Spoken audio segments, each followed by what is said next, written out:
Shalom saudaraku yang saya kasihi dalam Yesus Kristus. Mari kita teduh, kita tunduk kepala di hadapan Tuhan. Kita memohon tuntunan kasih sayang Tuhan.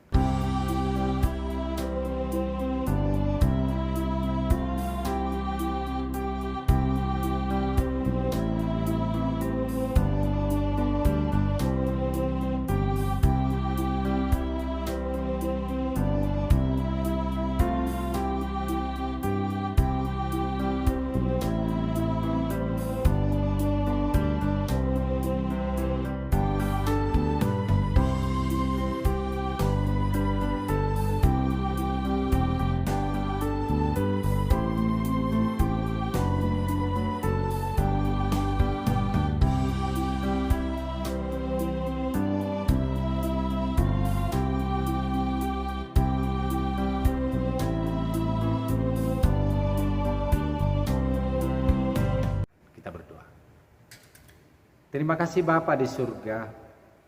Hari ini kami sungguh-sungguh diberi keselamatan. Malam yang gelap telah kami lewati. Dan kami percaya ada banyak hal yang kami rencanakan, kami akan lakukan.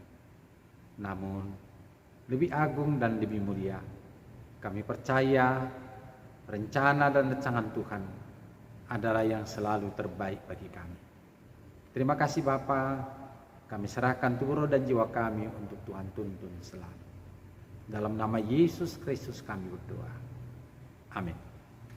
Saudara-saudaraku, pembacaan firman Tuhan di pagi hari ini yaitu diangkat dari kitab Imamat 19 ayat 17. Firman Tuhan berkata demikian.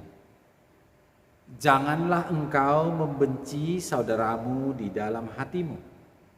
Tetapi engkau harus berterus terang menegur orang sesamamu, dan janganlah engkau mendatangkan dosa kepada dirimu karena dia. Demikian pembacaan firman Tuhan.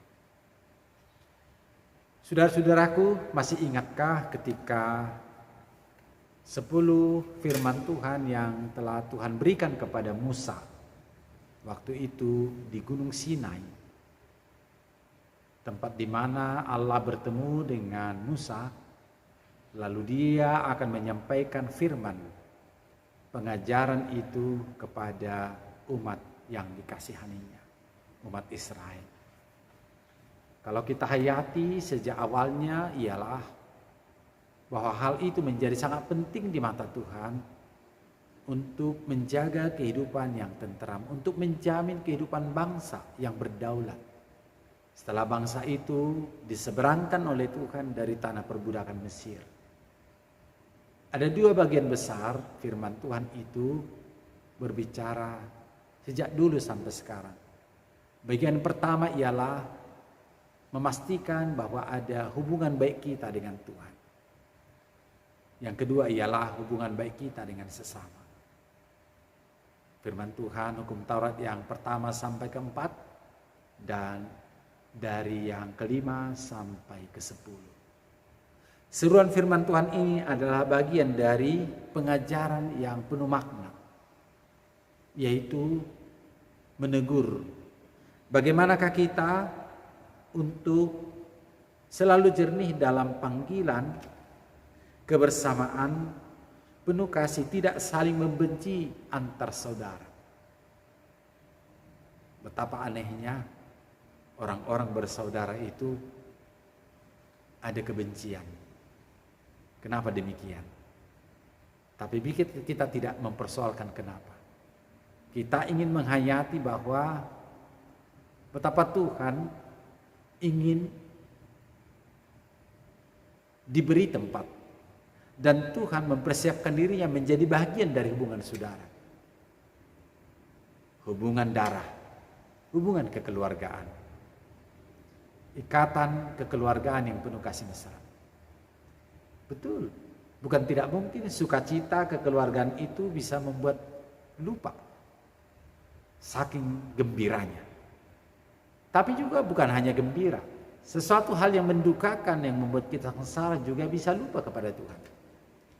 Dalam hubungan saudara, Nah, hari ini firman Tuhan ini, mari, adalah sebuah ajakan kita memberi perhatian kepada saudara kita sebagai bagian dari hati sanubari kita. Manakala kita bersedih, manakala kita dalam suka atau duka, saudara kita itu adalah topangan yang penuh arti dalam hidup kita. Kita adalah bagian dari keluarga atau saudara-saudara kita itu. Bagian lain dari firman Tuhan ini ialah, maka persiapkan dirimu ditegur untuk kebaikan dalam rangka firman Tuhan. Karena hubungan persaudaraan itu harus selalu baik, harus selalu segar. Dan itu hanya bisa terjadi jikalau mungkin pun menghadapi tantangan-tantangan dalam hubungan keluarga. Maka beri tempat kepada Tuhan Yesus Kristus. Berbahagialah orang yang membawa damai, karena mereka akan disebut anak-anak Allah. Allah dalam wibawa damai sejahtera, kuasa roh Allah akan menyentuh hubungan persaudaraan itu. Maka dengan demikian akan terjadi pemulihan persaudaraan yang sejahtera, yang baik. Saudaraku, oleh karena itu menjalani hari ini seruan firman Tuhan ini, bukankah di tempat bekerja, di tempat kita boleh bertemu dengan orang lain, kita anggap itu sebagai saudara. Saudara sebangsa, saudara sedaerah, saudara segereja, saudara sekampung, saudara misalnya dalam silaturahim tetangga. Bukan demikian keluargaku? Betul, kita adalah berkeluarga, kita saudara. Oleh karena itu, untuk menjaga keharmonisan itu, beri tempat kepada Tuhan Yesus Kristus. Agar dia menjadi guru kita, menjadi teladan kita, menjadi sumber inspirasi, menjamin tingkat persahabatan kita dengan siapapun. Kita selalu akan dilindungi, disertai, dan lebih utama, kita akan diberikan wibawa yang sangat bijak. Selamat melaksanakan aktivitasnya. Tuhan berkati. Kita berdoa. Terima kasih Tuhan, anugerah-Mu begitu nyata kepada kami. Dan firman-Mu menyegarkan kami kembali akan hubungan kasih mesra Tuhan dengan kami dan kami dengan sesama. Awalilah Tuhan langkah kami bersama-sama dengan Engkau yang juga melangkah menjalani langkah-langkah kehidupan umat-Mu. Agar kami tidak menyimpang ke kanan ke kiri. Bahkan kiranya kami bisa berkat ke tengah-tengah kehidupan kami. Kasihani kami Tuhan. Secara khusus pagi hari ini kami berdoa bagi saudara-saudara kami yang harus dengan penuh penyerahan diri, keikhlasan, menjalani perobatan karena sakit. Hamba-Mu berdoa ya Tuhan, jamah dia. Berkati obat-obatnya agar pulih, agar bersuka cita, dan kekuatan Tuhan akan selalu diwarisi, dimiliki, menjalani hari-hari hidup itu. Terima kasih Bapa, bersama Tuhan kiranya kami akan menabur sukacita, menabur damai, dan menabur berkat Tuhan. Dalam nama Yesus Kristus kami berdoa. Anugerah dari Allah Bapa kita, pengasihan dari anaknya Yesus Kristus, dan persekutuan dengan Roh Kudus senantiasa memberkati. Amin. Shalom saudaraku, salam sehat selalu.